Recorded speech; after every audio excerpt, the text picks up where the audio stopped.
કીધું છે ને મિત્રો, કોઈ વેથ નમે તો કોઈ હાથ નમે. મિત્રો આ એક જાણ્યા જેવી છે, ઉતાર્યા જેવી વાત છે.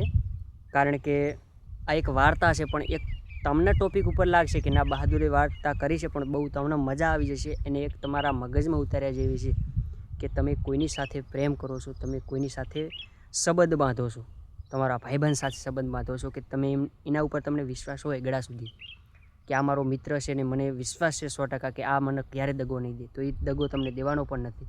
મિત્રો એક આ જાણ્યા જેવી વાત છે. અને બાળપણમાં મેં પણ આ વાર્તા સાંભળી છે અને તમારી સમક્ષ આ રજૂ કરી રહ્યો છું. કારણ કે તમને મજા આવશે તો ખાસ કરીને કમેન્ટ પણ કરી દેજો. તો મિત્રો કારણ કે એક ગામમાં એટલું બધું પાણી આવ્યું કે વાત ના પૂછો. હા, વાત ના પૂછો, એટલું પાણી આવ્યું. તો મિત્રો કબૂતર એક ઝાડ ઉપર બેઠું હતું. અને મિત્રો કારણ કે જે પાણી આવ્યું એટલે વાત ના પૂછો, એટલે કારણ કે એક કીડી તળાતી હતી. આ કીડી અને કબૂતરની વાત છે. તો મિત્રો કીડી તણાતી હતી એટલે આમ જતી હતી, તો કબૂતરને ઉપરથી ઝાડ ઉપરથી બેઠા બેઠા થોડુંક વિચાર આવ્યો કે આ થોડીક તણાય છે, તો હાલો ઉપરથી હું પાંદડું નાખું તો આ બચી જાય. તો મિત્રો કબૂતરને એવો વિચાર આવ્યો કે હાલો આપણે થોડું એક ઉપરથી પાંદડું નાખ્યું અને કીડી બચી ગઈ. તો મિત્રો કીડી એના ઉપર ચડી આવી અને બચી ગઈ. ત્યારે મિત્રો કીડીને વિચાર થયો કે આ કબૂતરના કહેવાથી કબૂતરે કર્યું તે એનાથી હું બચી ગઈ છું. તો કીડીને વિચાર થયો કે આપણે એને પણ મદદ કરવી જોઈએ. તો એક દિવસ શિકારી આવ્યો, જંગલમાં ફરતો હતો અને મિત્રો કબૂતરને દેખી ગયો. ત્યારે મિત્રો કારણ કે આમ હોણવાનું કર્યું કે હવે આને મારી નાખો. ત્યારે મિત્રો કીડીને ખબર પડી ગઈ કે હવે આનો મારવાની તૈયારી કરી રહ્યો છે. તો મિત્રો એવી દોડી આવીને બટકું ભર્યું પગ ઉપર, તો જે હાણતો હતો એ છટકી ગયું. કારણ કે એ થોડુંક આમ બીજે લાગી ગયું, તો કબૂતર ઉડી ગયું. ત્યારે મિત્રો કીધું છે ને કે તમે કોઈને મદદ કરો તો તમારી પણ મહેનત એટલે મદદ કરે કોઈ પણ વ્યક્તિ, એટલે હંમેશા માટે પહેલી કોઈની પણ જરૂર હોય તો તમે એને સાથ આપો.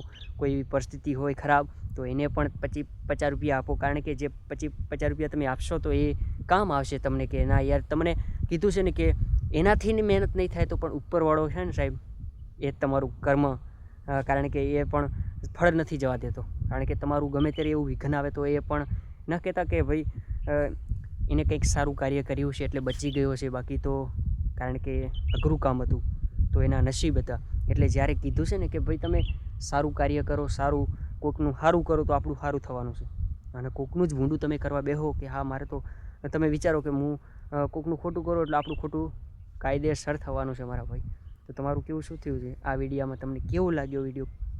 મિત્રો આ એક મને વાર્તા બાળપણની હતી, પણ મને થોડુંક અંદરથી વિચાર થયો કે આ થોડીક મારા ભાઈબંધો સુધી હું પહોંચાડું અને કંઈક તમને શીખવા મળ્યું હશે કે ભાઈ તમે વેથ નમો તો કોઈ હાથ નમે. તમે કારણ કે ઉપરવાળો છેવટ તમે જેને સારું કરતા હોય તો ઉપરવાળો આપણું સારું જ કરે ભાઈ. ને આપણે જ ખોટામાં ભાગ લઈએ તો આપણું જ ખોટું થવાનું છે. એટલે આ વિડીયો તમને ગમી ગયો છે. ને હું એક મારા વિસ્તારમાં આવ્યો છું, એટલે કે મારા જે સીમાડો એટલે ચોરાડનો સીમાડો છે, તમે જોઈ શકો છો. તો આપણે આટલે આવીને વિડીયો શૂટ કરતા હોઈએ છીએ. અને જોરદાર મિત્રો વરસાદના કારણે એક માહોલ લીલો થઈ ગયો છે. અને આ મારો ચોરાડ છે સાહેબ. તો તમને ગમી ગયો છે વિડીયો, તો એટલા માટે મેં આ ટોપિક ઉપર વિડીયો બનાવ્યો છે મારા ભાઈઓ. તો આ મજા આવશે, કારણ કે હું જે કોઈ પણ વિચાર ઉપર વિડીયો બનાવતો છું કે કોઈનો મારો વિડીયો જોઈને કોઈ બગડશે નહીં, કે કોઈ વિચારશે કે ભાઈ કંઈક શીખશે અંદરથી કે ભાઈ બહાદુર બનાવે છે. મારું તમને બધાને ખબર છે કે હું ગીતો ગાઉં છું અને મારું એક લક્ષ્ય હું ગીતો જ ગાઉં છું. પણ મને થોડોક આવો વિચાર આવે કે આટલું થોડુંક ટોપિક ઉપર આપણે વિડીયો બનાવી દેતા હોઈએ છીએ અને કંઈક મજા આવી જાય, તમને આનંદ થઈ જાય ભાઈ. તો તમને કેવું લાગ્યું ખાસ કરીને કમેન્ટ કરી દેજો. અને તમારા વિચારો જે પણ હોય એ પણ મને આ કમેન્ટમાં જણાવી દેજો. તો હું પણ એવી રીતે તમારી સમક્ષ લેતો આવીશ, કારણ કે એવા વિડીયા બનાવતો રહીશ. તમને મજા આવી જોઈએ સાહેબ. તો જય માતાજી, જય મા મેળી.